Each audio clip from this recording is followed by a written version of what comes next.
सतनाम जोहर। जय भीम नमो बुद्धाय। सतनाम। वाहिगुरु जी का खालसा, वाहिगुरु जी की फतेह। सत श्री अकाल। भाई साहब, मानवता चैनल जुड़े सभी दर्शकों का बहुत बहुत स्वागत है।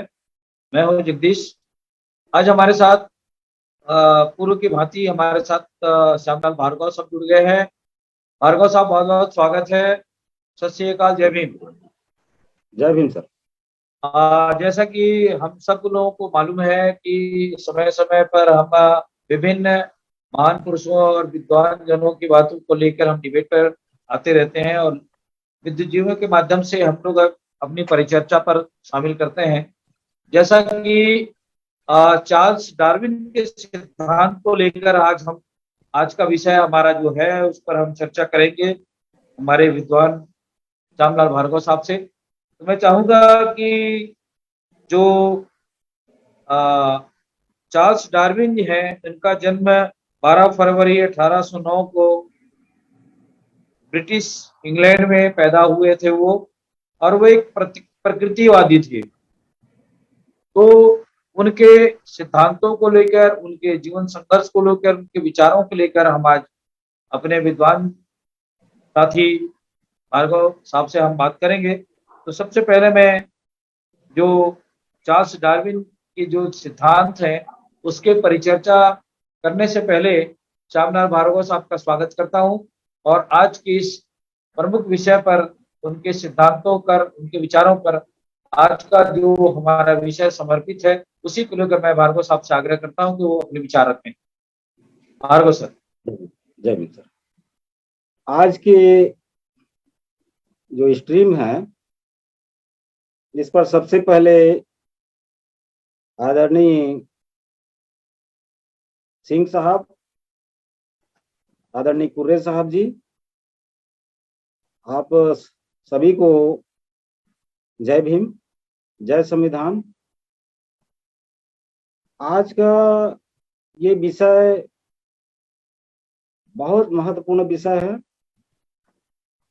आज मैंने सुबह अखबार खोल करके देखा और मैंने पाया अखबार में कि जो सीबीएसई कोर्स है उसका 10वीं के जो 10th का जो कोर्स है उसमें से चार्ल्स डार्विन के सिद्धांत को हटा दिया गया है।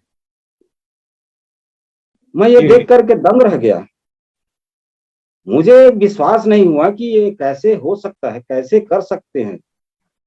जो इतनी बड़ी जो विकास के जो सिद्धांत है जिस पर आज हम डेवलप कर रहे हैं, विकास कर रहे हैं, चाहे जीव विज्ञान के क्षेत्र में हो, चाहे वनस्पति विज्ञान के क्षेत्र में हो, जो विकास आज तक की हुई है उस सिद्धांत की बुनियाद चार्ल्स डार्विन का सिद्धांत है कि ये कैसे कर सकते हैं।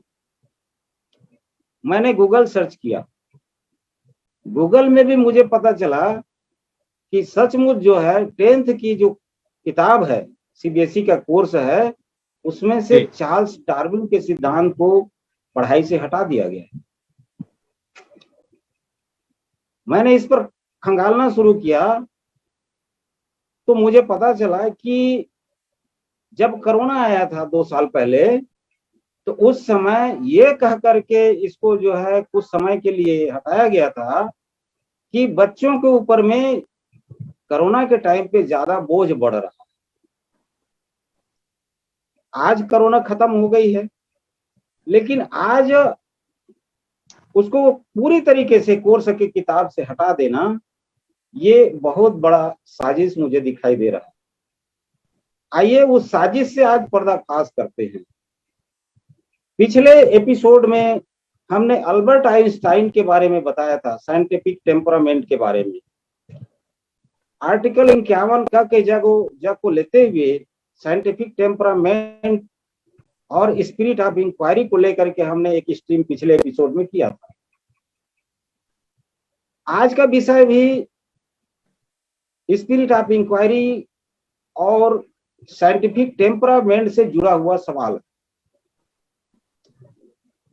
पिछले एपिसोड में ब्रह्मांड कैसे बना उस पर हमने मोटी मोटी इशारा के रूप में एक चर्चा किया था, ताकि ये इशारा हो जाए देश और दुनिया की जनता को ये पता चल जाए कि ये जो ब्रह्मांड है उसको बनाने वाला कोई ईश्वर अल्लाह गॉड नहीं है, कोई अलौकिक शक्ति नहीं है, कोई डिवाइन पावर नहीं है, ये पता चल जाए। ये हमने थोड़ा सा इशारा किया था। आज का विषय उससे भी ज्यादा महत्वपूर्ण विषय है। आज जो मैंने देखा इस पर बहुत बड़ा साजिश मुझे नजर आता है। वो साजिश क्या है? चार्ल्स डार्विन का सिद्धांत हमें यह बताता है कि ये जो जीव जंतु, जीव जगत, पेड़ पौधे, पशु पक्षी, मनुष्य, ये सब का जो विकास हुआ है ये सहज विकास के प्रक्रिया से विकास होते होते आगे बढ़ते जा रहा है।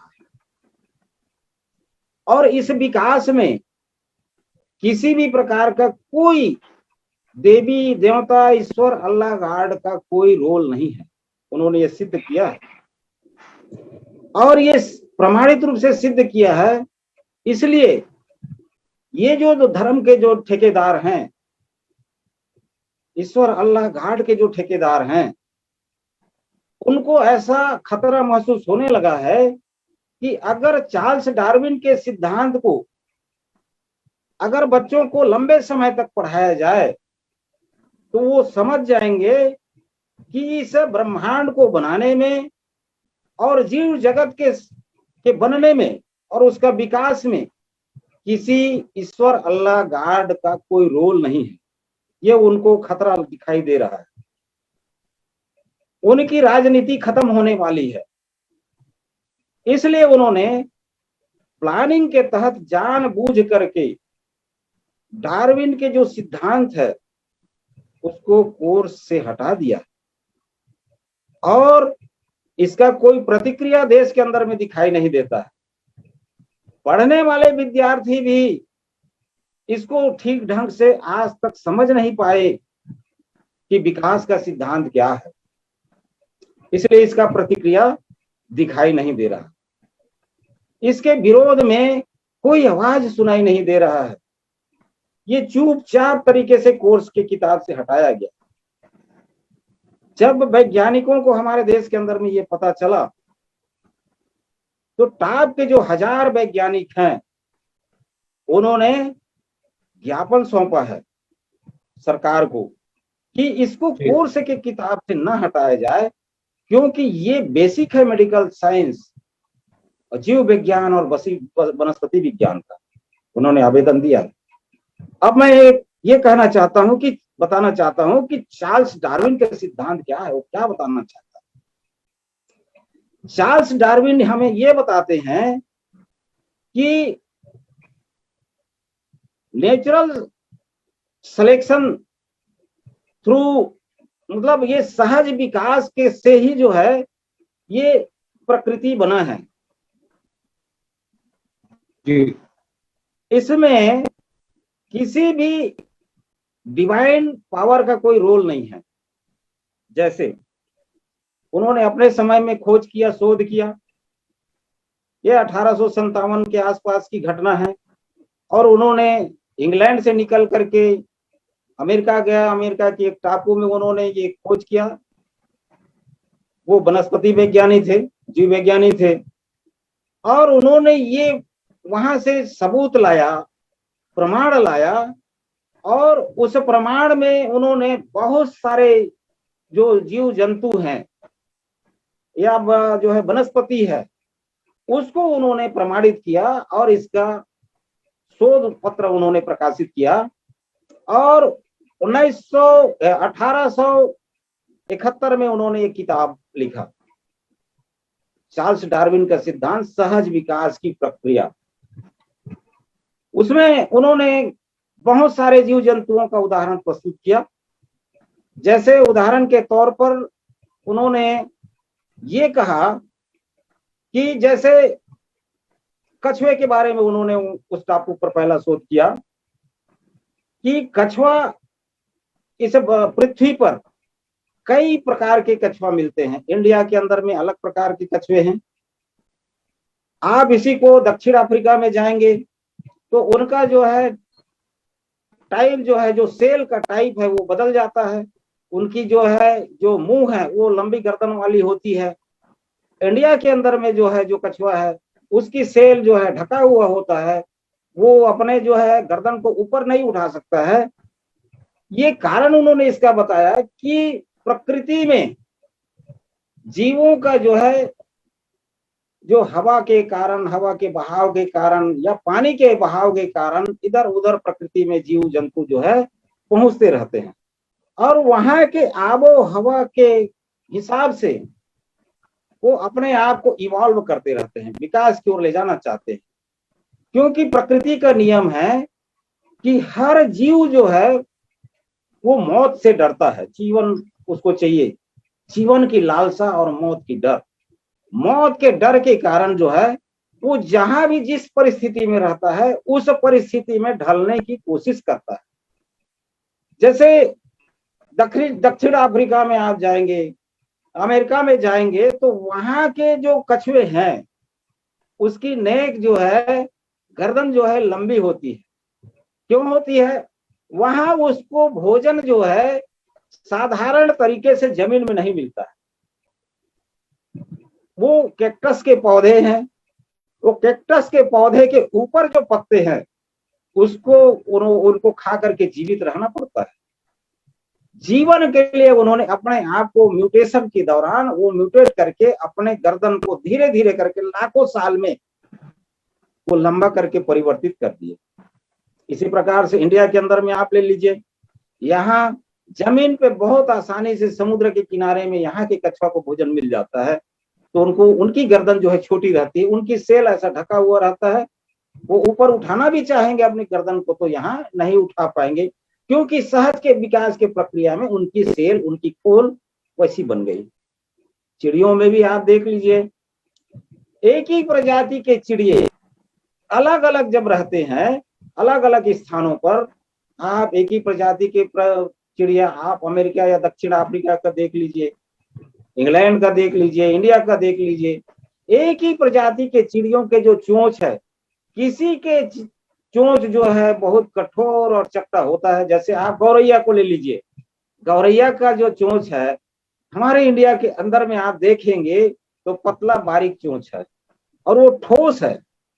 ठोस इसलिए है कि वो दाना को तोड़ करके वो खाता है। उसी गौरैया जो है आप दक्षिण अफ्रीका में चले जाइए या अमेरिका में चले जाइए, उसकी चोंच जो है एक लंबी सुराहीदार होता है, क्योंकि वहां जो है वो चावल के दाना उसको मिलता नहीं है खाने के लिए, जीने के लिए वो कीड़ा मकोड़ा खाता है और कीड़ा मकोड़ा जमीन के अंदर में रहता है, जमीन को खोद करके खाना पड़ता है। तो इसी प्रकार से इवॉल्व होते रहता है हर जीव। इसमें किसी भी प्रकार का कोई मतलब देवी शक्ति का कोई रोल नहीं है, अपने आप विकास की ओर जो है ये प्रकृति जो है बढ़ते चला जा रहा है, बढ़ते चला जाता है। और जो इस विकास के क्रम में अपने आप को ढाल पाता है वो प्रजाति जीवित रहता है, और जो इस विकास के क्रम में जो है जीवित ढाल नहीं पाता है, अपने आप को इवॉल्व नहीं कर पाता है, वो प्रजाति खत्म हो जाता है। ये चार्ल्स डार्विन ने हमें बताया। इसी प्रकार से मनुष्य भी अपने आप को इवोल्यूशन के दौर में अपने आप को टिकाए रखने के लिए बहुत सारे चीजों को इवॉल्व करते रहता है। एक साधारण उदाहरण से मैं आपको समझाना चाहता हूँ कि जैसे आपने कभी मूंगफली खरीदा होगा बाजार से खाने के लिए, और आप मूंगफली तोड़ तोड़ के खाते जाते हैं, और अंत में जो बचा रहता है वो क्या बचा रहता है? मूंगफली में जो मूंगफली जल गया है, जिसमें दाना नहीं है या जो सड़ गया है, वो मूंगफली बच जाता है, और जो बेहतर रहता है, जो ठोस ठोस रहता है, उसको हम, तो इस सिद्धांत से फिर विज्ञान जो है डेवलप होना शुरू हुआ, और उस डेवलपमेंट से धीरे धीरे हम लोगों ने अपने आप को जो है इवॉल्व करना शुरू किया। हमने इससे जो है अपने फायदेमंद चीजों को, जो हमारे फायदे के लिए हैं, उनको हमने इकट्ठा करना शुरू किया। आज के दौर में आप देखेंगे, पुराने जमाने में जब विज्ञान डेवलप नहीं हुआ था तो 1 एकड़ में हम सिर्फ 8 क्विंटल 9 क्विंटल धान उत्पादन कर सकते थे।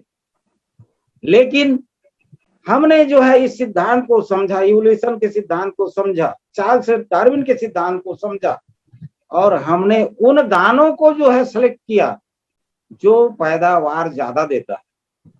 हम उन दानों को फिर जो है बढ़ाने का कोशिश किया, और उन दानों को बढ़ाते बढ़ाते हमने पैदावार को बढ़ाते बढ़ाते हमने जो 10 कुंटल जो एकड़ में देता था वो हमने 20 कुंटल तक पहुंचा दिया। और इसी दौरान इवोल्यूशन के सिलेक्शन के दौरान, विकास के थ्योरी के दौरान हम लोगों ने उसमें ब्रीडिंग शुरू कर दिया। एक दाना से दूसरे दाने का ब्रीडिंग करना, और ब्रीडिंग करने के से जो हमारे उत्पादन बढ़ते गया और हम उसको सिलेक्शन करते जाते हैं। आप जानवरों में ले लीजिए, पहले की जो देसी गायें थी हमारी, वो देसी गायों में मुश्किल से 1 या 2 लीटर दूध देने की क्षमता थी। लेकिन हम लोगों ने इवोल्यूशन के सिद्धांत को समझा और समझ करके खुद इवॉल्व करना शुरू किया। वो जो ज्यादा दूध देने वाली गाय थी उसको हम लोगों ने ज्यादा संरक्षण दिया, उसको पालना हमने शुरू किया। और जो कम दूध देती थी देसी गाय, उसको धीरे धीरे जो है हमने उसका पालन पोषण कम कर दिया, उनकी संख्या कम होते जा रही है। और जो ज्यादा दूध देने वाली गाय है वो उसकी संख्या बढ़ रही है, इतनी आबादी बढ़ रही है, उसको भी हम दूध सप्लाई कर पा रहे हैं। आपने देखा होगा राजस्थान में, अभी पढ़ा होगा, राजस्थान में एक वो सांड, भैंसा है, भैंसा, उसको सांड कह सकते हैं, उसकी कीमत 2 करोड़ लगाया गया था। अच्छी नस्ल का था। क्यों? उससे हम अच्छा ब्रीडिंग करके अच्छा जो है नस्ल तैयार कर सकते हैं, इसलिए उसका कीमत बढ़ती है। नस्ल अच्छा तैयार करना, हम ब्रीडिंग करते हैं, उससे जो है अच्छा नस्ल तैयार होता है, मनुष्य को बेनिफिट होता है। इसी प्रकार से आप मेडिसिन में चले जाइए, मेडिसिन का आविष्कार पुराने जमाने में हम सिर्फ आयुर्वेद के भरोसे टिके रहते थे। लेकिन जब हम इवोल्यूशन के सिद्धांत को समझा, इवोल्यूशन के सिद्धांत ने हमें एबायोजेनेसिस का सिद्धांत को समझाया, कैसे जो है जीव बना, जीवों के अंदर में कौन कौन से जो मॉलिक्यूल्स हैं, कौन कौन से तत्व हैं, उन्होंने हमको, एबायोजेनेसिस ने हमको बताया कि मनुष्यों के अंदर में न्यूट्रॉन, प्रोटॉन और इलेक्ट्रॉन, ये तीनों मिलकर के कोशिका बनता है। और उस कोशिका के अंदर में आरएनए, डीएनए, राइबोसोम, प्रोटीन और लिपिड मेम्ब्रेन मिलकर के एक कोशिका बनता है। और उस कोशिका को लंबे समय तक जीवित रखने के लिए हमने उसको, अगर हमने समझा तो हमने उसका मेडिसिन बनाया, मेडिकल साइंस हमने बना दिया। और मेडिकल साइंस में तरह तरह के दवाइयां, इंजेक्शन बनाए।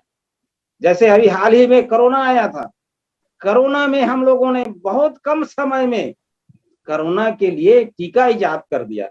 अगर हमारे पास में चार्ल्स डार्विन का सिद्धांत नहीं होता तो हम लोग जो है इवोल्यूशन के सिद्धांत में इवॉल्व नहीं कर पाते, सहज विकास की ओर हम लोगों ने कदम नहीं बढ़ा पाता, तो एबायोजेनेसिस का सिद्धांत को भी नहीं समझ पाते, और नहीं समझ पाते तो मेडिकल साइंस भी हम नहीं बना सकते थे। आज जो एम्स दिखाई देता है, आईआईटी दिखाई देता है, ये एबायोजेनेसिस के सिद्धांत और ये जो सहज विकास की प्रक्रिया डार्विन के सिद्धांत से ही आगे बढ़ा है, जिससे देश आगे बढ़ रहा है।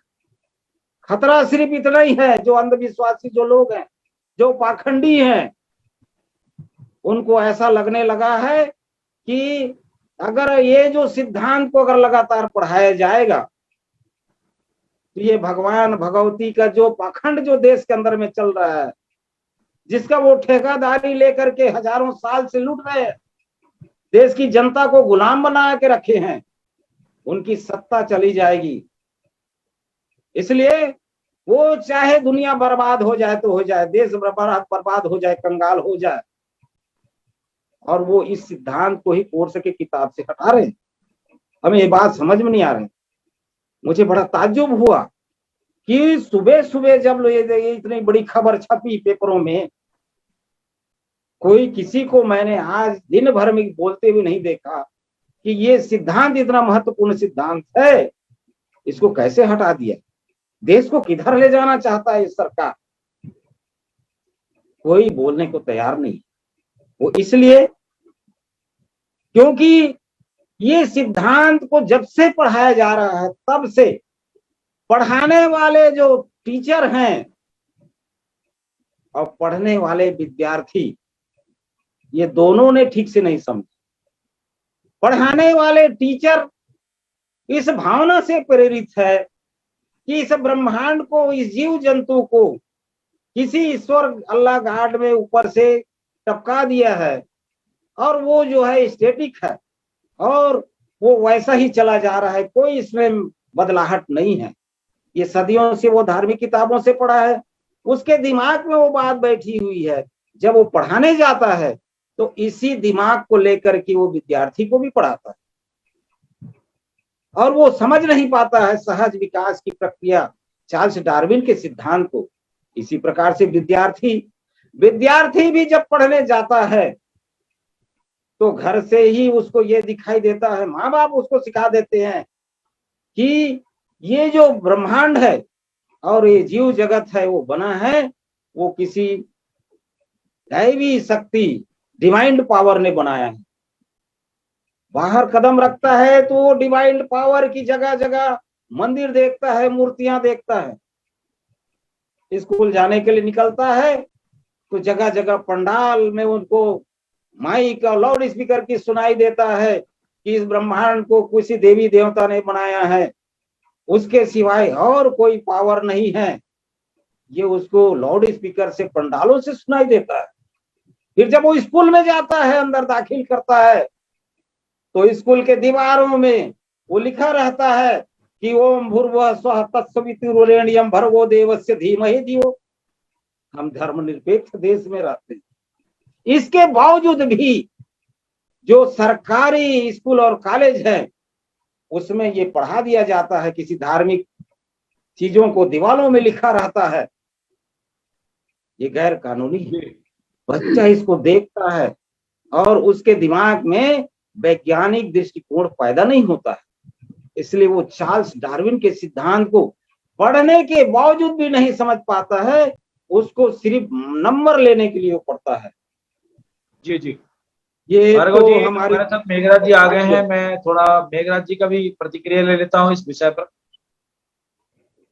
हाँ, ये थोड़ा सा और मैं बोल देता हूँ। ये तो देश की सौभाग्य है कि कुछ वैज्ञानिक जिन्होंने जो इस बात को समझा और समझ करके फिर जो है धीरे धीरे करके यहाँ तक के जो जीव विज्ञान है और जो वनस्पति विज्ञान है और जो मेडिकल साइंस है उसको यहाँ तक के लाया, उसके लिए बहुत बहुत उनको मैं बधाई देता हूँ। और ये मैं कोशिश करने के लिए आज की ये जो है ये जो स्ट्रीम में ये बात को रखा है कि हमें इस पर बड़े पैमाने पे आंदोलन चलाना चाहिए।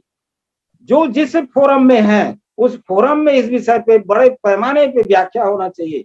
जी जी ये जी। चार्ल्स डार्विन, अल्बर्ट आइंस्टीन और हमारे जो जितने भी वैज्ञानिक हुए हैं उनकी जयंती हमें मनाना चाहिए। तब जाकर के हम ये पाखंडवाद, अंधविश्वास को हम खत्म कर पाएंगे और देश को विकास की ओर ले जा पाएंगे। तो इतनी बातें बोल करके ठीक है, मैं अपनी बात को विराम देता हूँ। जी, विषय बहुत बड़ा है। भार्गव जी हमारे साथ बने रहे, बहुत शुक्रिया। मेघराज जी कुछ कहना चाह रहे थे, मैं इसलिए टोक रहा था आपको, मैं क्षमा चाहता हूँ। मैं अगली हमारे साथ राजेंद्र बंजारे साहब जुड़ गए, बहुत बहुत स्वागत है बंजारे साहब। सतराम जय भीम। आप अपनी आवाज को खोलें सर। जी सर, खोल दिया साहब। जी बंजारे सर, जैसा कि अभी विस्तार से सम्राट भार्गव साहब अपनी बात रखे थे चार्ल्स डार्विन जी के सिद्धांतों को लेकर, मैं चाहूंगा कि आप भी अपनी इस विषय पर अपनी विचार रखें। ठीक है सर।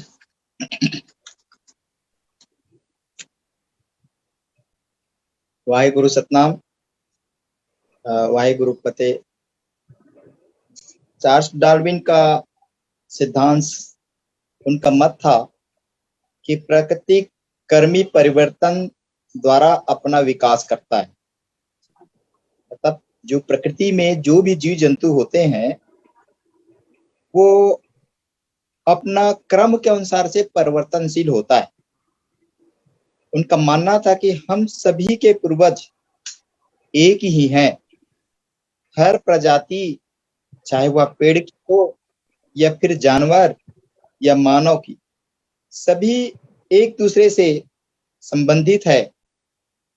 और 1858 में डार्विन ने एक थ्योरी ऑफ एवोल्यूशन जो दुनिया के सामने रखा था, उसमें एक प्रस्ताव किया था कि प्रजातियां समय के साथ बदल सकती है और नई प्रजातियां पहले से मौजूद प्रजातियां से आती है।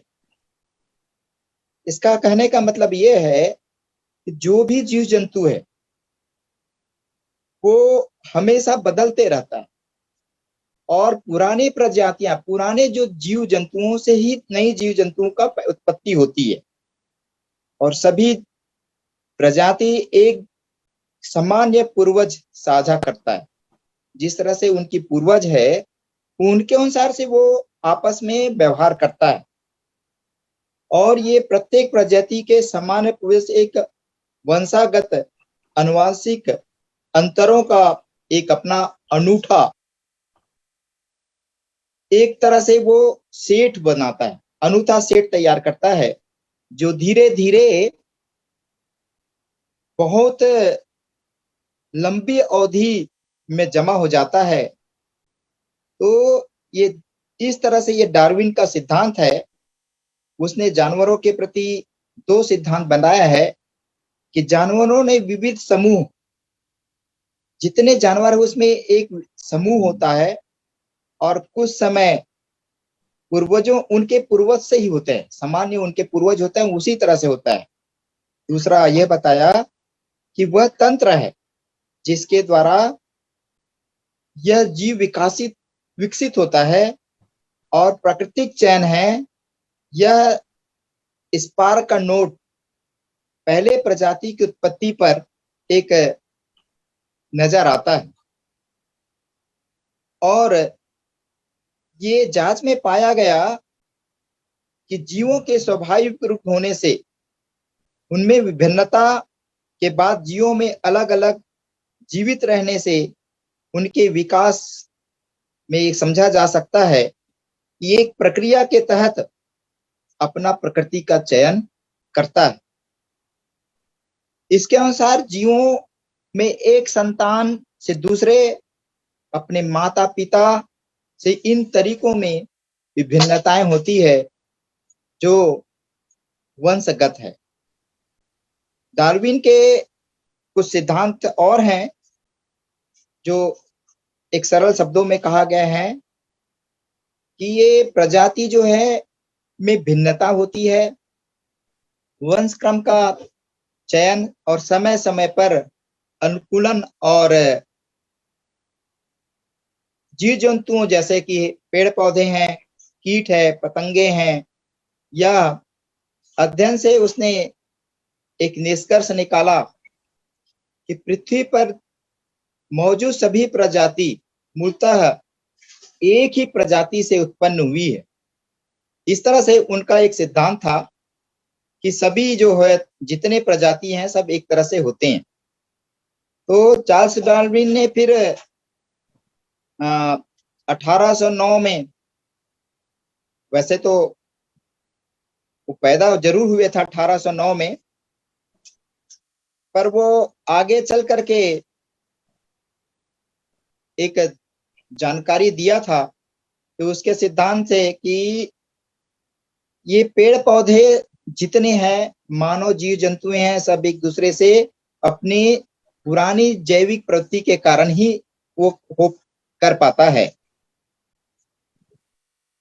ये एक तरह से ये जीनियस बोल सकते हैं। और ये जीनियस जो होता है, ये जीनियस खुद अपने में जो है उनके जीन्स जो होता है परिवर्तनशील होते रहता है। ये उनका मुख्य सिद्धांत है डार्विन का, कि जो भी जीव होता है हमेशा परिवर्तनशील होता है।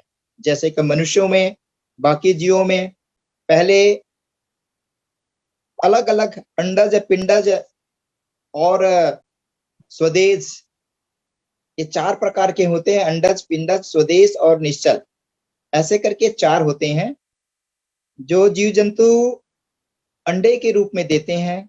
पिंडज यानी पिंड के रूप में होते हैं। जानवरों, मनुष्यों और जो हैवान के रूप में जानते हैं वो पिंडज होता है। और कुछ जो होता है जीवाश्म होते हैं। और एक तरह के और जीव पाए जाते हैं जो मौसम की तब्दील होते रहता है, परिवर्तन होते हैं, उस तरह से परिवर्तन होते रहता है। तो इनका उपयोग जो होता है, जैसे कीड़े, छोटे छोटे कीड़े, जैसे बारिश के समय अलग आ जाएंगे, ठंडी के समय अलग कीड़े पैदा होंगे, गर्मी में अलग कीड़े पैदा होंगे। तो ये और बाकी जो जीवाश्म होते हैं, जैसे कि बहुत सारे जानवरों में पाए जाते हैं, जुएं पाए जाते हैं, मनुष्यों में भी जुएं पाए जाते हैं। अगर साफ सफाई न रखे वो जीवाश्म की तरह पाए जाते हैं। तो ये जितने जीव है सब में परिवर्तनशील होते रहता है और हमेशा परिवर्तन ही होते रहता है। इनका मुख्य सिद्धांत यही है कि जो ये 5 सिद्धांत है, विभिन्नताएं और वंश के क्रम में चयन और समय अनुकूलन, ये हमेशा इनके माध्यम से वो परिवर्तित होते रहते हैं। जैसे मनुष्य जो है पहले बच्चा रहता है, थोड़ा कुछ दिनों के बाद उसकी अवस्था में परिवर्तन होता है, चलना फिरना सीखता है, बोलना सीखता है। कुछ समय के बाद और बड़ा होता है, फिर और आगे बड़ा होता है, जवान हो जाता है। जवान होने के बाद फिर उनके अपने कामों में लग जाता है कि शादी विवाह हो जाने के बाद अपने जैसे वंश की उत्पत्ति करता है उसने भी, और अपने बच्चे को पालने में लग जाता है। अपने बच्चे को पालते पालते वो ये सीख जाता है, फिर वो जीवा इस तरह से पैदा होता है। जब आप बच्चे को पालने लग जाता है तो अपने माँ बाप से खुद विरोध करता है कि मेरे माँ बाप जो है इस तरह से पैदा नहीं। कहने का मतलब ये है सिद्धांत का, जो जिससे पैदा होता है उसका विरोध करता है। ये प्रकृति का नियम है, जो चीज पैदा हुआ उसका विरोध होता है, और वो विरोध होकर के एक दिन जो है जो प्रकृति में उसका विनाश होना है। ये कभी देवी देवता के कारण नहीं हुआ, किसी के भक्ति के कारण नहीं हुआ, ये प्रकृति का नियम है। इन प्रकृति के नियमों को बहुत ही महत्वपूर्ण राजन बंजारा साहब, मैं मेघराज जी की प्रतिक्रिया ले लेता हूँ। सर मेघराज जी बहुत बहुत स्वागत है। वाहिगुरु जी का खालसा, वाहिगुरु जी का खालसा, वाहिगुरु जी की फतेह। आज तो भाई बहस होने का चांस लग रहे हैं कुछ। देखो इनके जो वैज्ञानिक जो लोग हुए हैं, विज्ञान और ज्ञान में फर्क होता है। ज्ञान होता है जो अंदर से खोजता है, विज्ञान खोजता बाहर की तरफ को। तो वैज्ञानिक जो ये भी लिखते हैं कि जो उन्होंने खोजा है वो लास्ट नहीं है, वो अंतिम नहीं होता, उसका कुछ ना कुछ और भी है, आगे भी है। तो इनके वैज्ञानिकों ने जो भाई साहब बोल रहे थे, इनके हिसाब से रब की सत्ता को उन्होंने रद्द कर दिया। कबीरदास जी ने बोला है कि रब है, गुरु नानक साहब ने बोला, संतों ने, जितने भी संत पैदा उन्होंने सब ने बोला कि रब की सत्ता है। तो उन्होंने वो रब कहा, वैज्ञानिक उसको प्रकृति कहते हैं, इतना फर्क है। लेकिन अगर इनको पूछें वैज्ञानिकों को, भाई जैसे तन की खुराक, इंसान को जो शरीर है वो भोजन खा करके पानी पी करके हष्टपुष्ट हो जाता है, मन जो होता है इंसान का उसकी खुराक क्या है।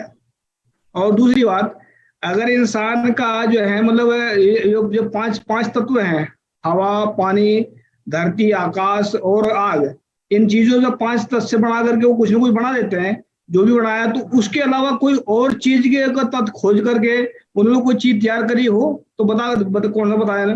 तो रब की सत्ता को मानने के लिए ज्ञान खोजना पड़ता है, मन को खोजना पड़ता है, अंदर क्या हो खोजना पड़ता है। तो ज्ञान बिना, विज्ञान जो है ना, ज्ञान के बिना कुछ भी नहीं है।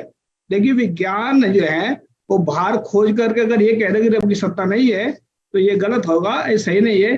अंदर से खोजो तो मिल जाता है। थैंक यू, शुक्रिया, धन्यवाद। जी, बहुत बहुत शुक्रिया मेघला जी, आप अपने विचार के लिए। मैं श्यामलाल भार्गव जी से फिर से चाहता हूँ कि आज की इस महत्वपूर्ण परिचर्चा पर अपनी स्क्रीन खोलें। श्यामलाल भार्गव सर, श्यामलाल भार्गव जी सुन पा रहे हैं हमें? मुझे लगता है उनकी आवाज हमारे तक नहीं आ पा रही है। मैं राजेंद्र बंजारा जी से चाहता हूँ कि वो अपनी अधूरी बातें पूरी करें। जी सर। मेघरा साहब ये बताना चाह रहे थे कि मन जो होता है ये 4 तत्व से बना हुआ है। तो मैं इन्हीं चारों तत्वों के बारे में थोड़ा सा, 5वें तत्व के बारे में मैं बाद में जानकारी दूंगा सर। महात्मा बुद्ध जो है एक महान वैज्ञानिक था। ये महान वैज्ञानिक ऐसा था, अणु और परमाणुओं के बीच में इसने ये जो शरीर जो है ये 4 तत्वों की बनी हुई है। ये 4 तत्व कौन कौन से है उसने जानकारी दिया। सबसे पहले हवा। मैं अपने शरीर के अंदर बता रहा हूँ सर, मानव शरीर के अंदर क्या होता है। हवा जो है हम शुद्ध रूप से लेते हैं। दूसरा, पानी भी हम लेते हैं।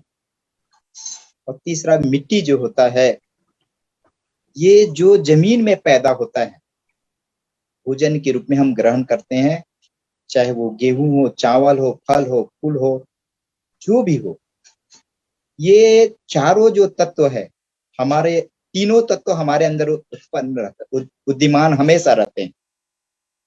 जब ये तीनों तत्व आपस में मिलता है तो चौथा तत्व की उत्पत्ति होती है, आग जिसको बोलते हैं।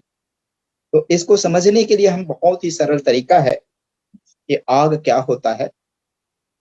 जैसे कि अगर हम आटा से पानी डाल करके आटा को गूथे और गूथने के बाद जो है पानी डालेंगे तो हमको महसूस होता है कि वो आटा से एक गर्मी पैदा होता है, हमारे हाथ के द्वारा हम महसूस कर सकते हैं। इसी तरह से यह जब चारों तत्व जब आपस में मिलते हैं हमारे शरीर में, तो अलग अलग प्रकार की एनर्जी उत्पन्न होती है। जैसे कि हम उस एनर्जी को जानते हैं मैग्नेटिक थ्योरी, चुंबकत्व का गुना जाता है। दूसरी, इलेक्ट्रिकल थ्योरी। आपस में देखना, कभी कभी अपने हाथ पैर में ऐसा लगता है कि हमारा जो करंट महसूस हो रहा है। और दूसरा होता है हमारे पैर में एक तरह से कभी कभी ऐसा झटके महसूस होते हैं। इस तरह से हमारे जो है हाथ पैर हिलना चालू हो जाता है। ये गुण जो है हमारे खान पान रहन सहन जो ये चारों तत्वों के कारण ही उत्पन्न होता है। और ये जी। चारों तत्व जो होते हैं ये एटम्स है, अणु है, परमाणु है। परमाणु से इलेक्ट्रॉन, प्रोटॉन, न्यूट्रॉन है। इलेक्ट्रॉन, प्रोटॉन, न्यूट्रॉन ये हमेशा जो है परिवर्तनशील होता है। जैसे कि हम इलेक्ट्रिसिटी जिसको हम बोलते हैं, ये इलेक्ट्रॉन है। इलेक्ट्रॉनों को प्रवाह को हम इसको धारा बोलते हैं, करंट बोलते हैं। अगर जब तक उसमें करंट नहीं आएगी इलेक्ट्रॉन नहीं दौड़ेगा। इसी तरह से हमारे शरीर में भी एक धारा बहती है, वो भी इलेक्ट्रॉन है। प्रोटॉन, न्यूट्रॉन सब पाए जाते हैं। ये हमेशा परिवर्तनशील होते रहता है, बनते रहता है, बिगड़ते रहता है, बनते रहता है, बिगड़ता रहता है। तो महात्मा बुद्ध ने इस विधि को विपसना के माध्यम में, विपसना अपने आप को जानना, अपने आप को समझना। महात्मा बुद्ध ये बताते हैं कि हमारे पलक झपकते ही ये सहस्त्र अणु परमाणु जो होते कई टुकड़ों में बट जाते हैं। इनको देखने के लिए, महसूस करने के लिए एक विधि अपनाई गई है जिसको हम विपसना के नाम से जानते हैं। अगर हम महसूस, अपने साहब ये बता रहे थे कि मन क्या होता है, मन कैसे कंट्रोल होता है, क्या खाता है, क्या भोजन होता है। मन एक चंचल होता है, परिवर्तनशील। ये हमेशा इंद्रियों के वश में होता है। जी जी। इंद्रियों को अपने वश में कर लेता है और उस इंद्रियों के द्वारा ही अपना भोजन प्राप्त करता है। अब वो इंद्रियां हैं, कौन कौन सी इंद्रियां हैं? आंख, कान, नाक, गला। आंख, कान, नाक, 9 इंद्रियां जो होती है। जैसे आंख है, 2 आंख, 2 कान के सुराग, 2 नाक के सुराग, जीभ है, चमड़ा है, दो नीचे के हमारे जो है ये इंद्रियां, ये 9 इंद्रियां जो होती है, इनसे हम बाहर चले जाएंगे तब जो होते हैं उसको बताया जाता है ये तो मन को कंट्रोल कर पाएंगे। और मन जब होता है, महात्मा बुद्ध ने तो ये बताया है, मन इतना चंचल होता है जिस तरह से वो जंगली हाथी की तरह होता है। जंगली हाथी जो होता है बहुत ही जंगलों को उजाड़ कर देता है। जब उसको हम पालतू बना लेते हैं तो वही जंगली हाथी जो है हमें जो है हमारे बहुत सारे काम में आते हैं। बोझ ढोने का काम करते हैं, महावत उसको कहीं लेके जाता है, बहुत सारे काम कर लेते हैं उससे। तो इस तरह से ये सिद्धांत है सर, बहुत ही अच्छा सिद्धांत है। जी परमाणु और उसका इतना कहकर मैं अपना वाणी विराम जी करता जी, हूँ। बहुत शुक्रिया राजेश समय आचार्य आ सर। रहा मैं है। श्यामलाल भार्गव ठीक जी है से सर। आग्रह करता हूँ कि हमारे पास 5 मिनट का समय है, आज की इस परिचर्चा पर संक्षिप्त में अपने विचार रखें। श्यामलाल भार्गव जी 5 मिनट में। भार्गव सर स्क्रीन पे आ जाए। श्यामलाल भार्गव जी अपनी आवाज को खोले। जी हाँ, आवाज सुनाई दे रहा है सर? जी सुनाई दे रहा है। हमारे पास 5 मिनट समय है अंतिम आज के इस कार्यक्रम का। हाँ, ठीक है। आज का इस कार्यक्रम का जो मेन मकसद था वो था कि 10वीं के किताब से चार्ल्स डार्विन के सिद्धांत को हटाना। क्यों हटा रहे हैं ये लोग, ये देश की जनता को बताना बहुत जरूरी था। चार्ल्स डार्विन के सिद्धांत हमें बताता है कि पूरे जीव जगत की जो उत्पत्ति है वो एक कार्बनिक पदार्थ से भरे हुए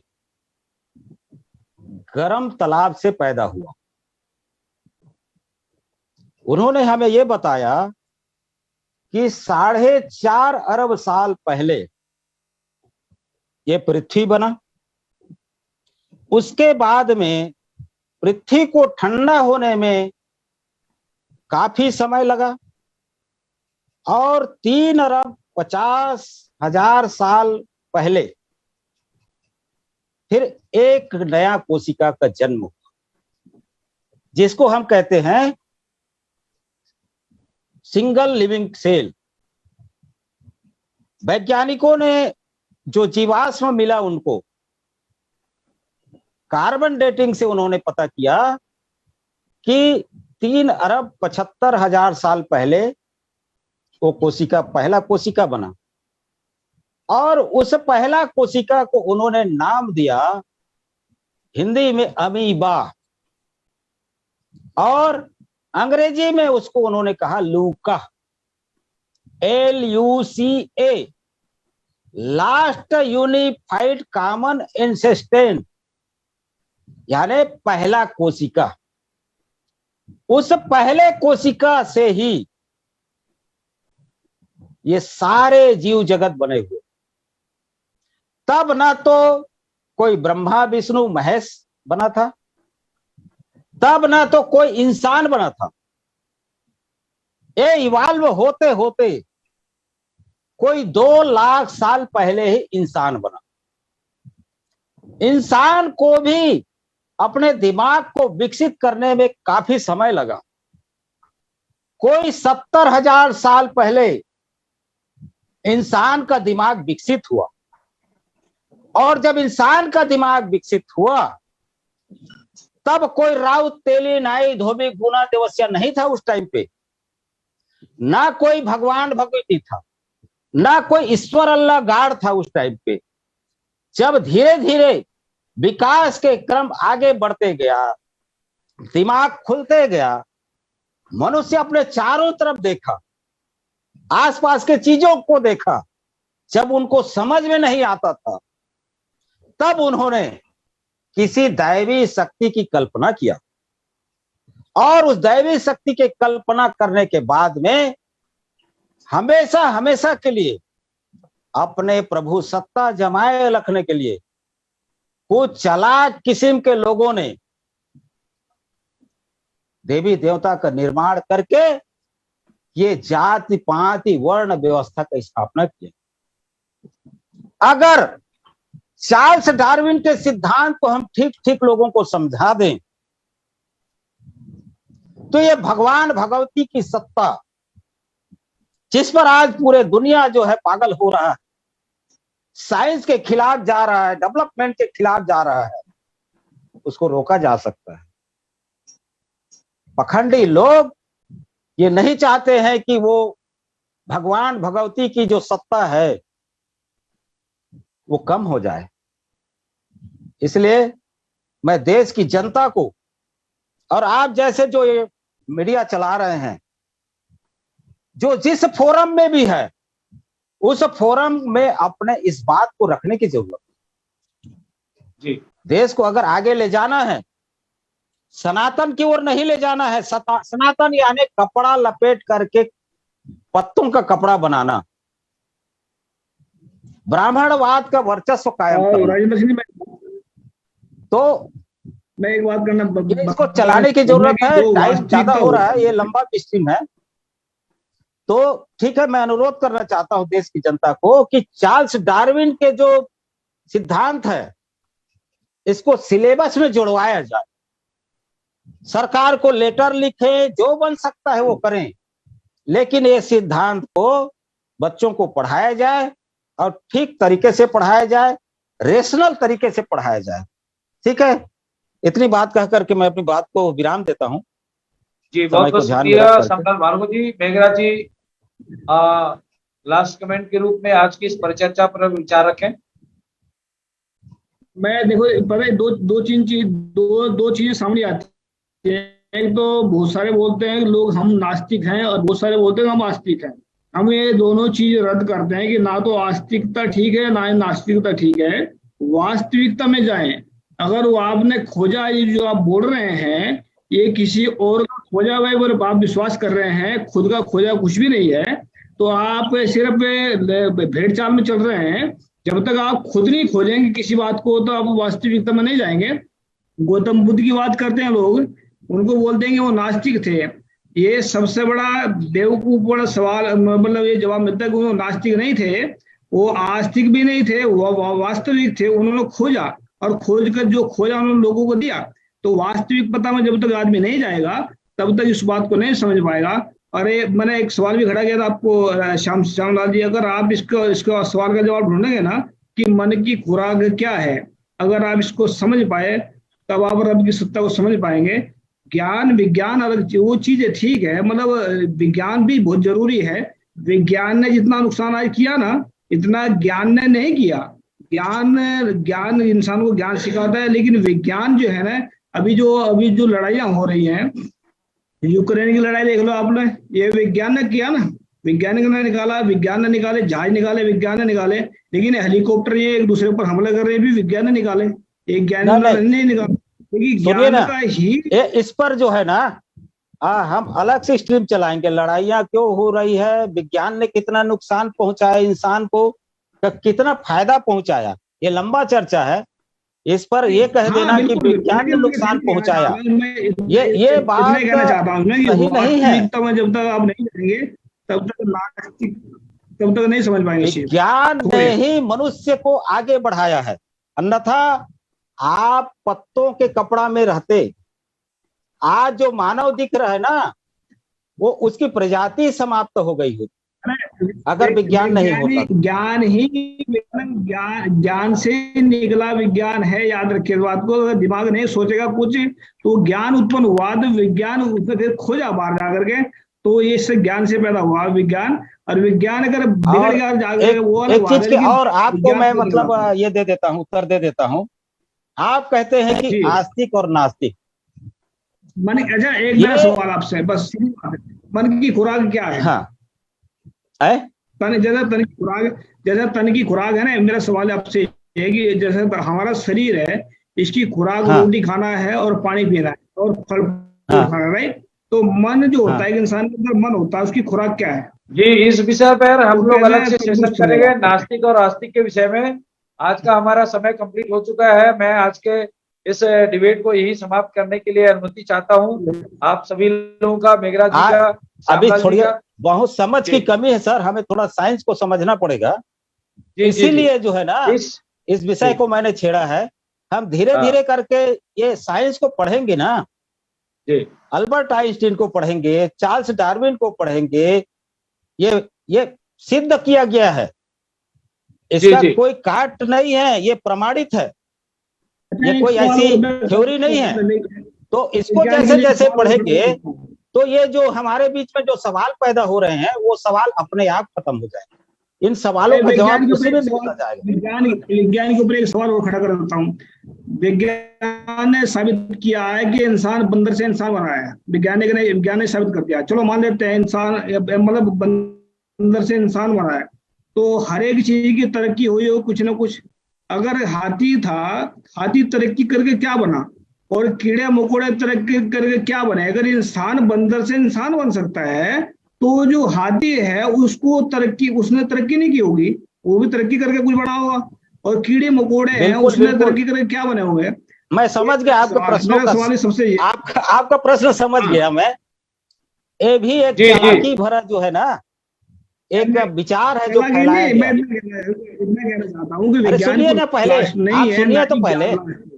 यार आपका जो हाथी प्रश्न पहले ही गलत जंगली है, था, अब हाथी ये पालतू हो प्रश्न गया। ही गलत है जो आप कर रहे हैं ना, ये प्रश्न ही गलत मतलब है। आपके अगर आपके हिसाब से आपको समझ से बाहर हो, गलत कैसा ये हो गया।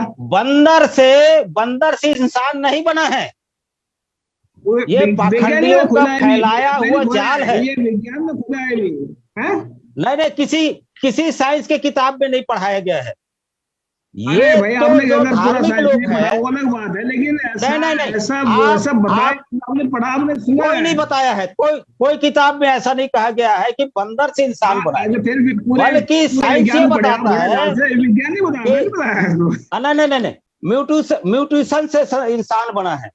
वो बहुत सारे उसका जो है अच्छा चलो, जी जी ग्रुप्स जी बने, और ग्रुप चलो के उसको बाद छोड़ो। में इंसान बना। आ, मन की ये खुराक क्या बहुत है ये सारे बता गलत दीजिए बस। फहमी सर, इसीलिए इस विषय को अपने को समझने मैंने की जरूरत है। गलत फहमी, बहुत मैं ज्यादा जब सवाल कर हमारे रहा हूँ लोग तो सवाल साइंस का जवाब पढ़ते दे। नहीं है, मन की खुराक क्या है। और तर्कशीलता उसमें लगाते नहीं है, इसलिए ये समस्या पैदा हो रही है। अब मैं आप तर्क जैसे चला रहा स्ट्रीम हूँ, चलाने वाले मैं आदमी तर्क कह से रहे चला हैं रहा हूँ कि मैंने किताब अगर में पढ़ा इंसान की खुराक कि रोटी बंदर से पानी इंसान है बना, तो मन की खुराक क्या जबकि है। किसी साइंस के किताब में वो लिखा नहीं है। अरे भाई जी बहुत अल्लाह बहुत फरमाता शुक्रिया। है। आज के इस इस पर डिबेट को मैं हम यही वरदान एक समाप्त भी दिन है का करते हैं और विषय ले विताप बहरहाल। लेते भी है। हैं।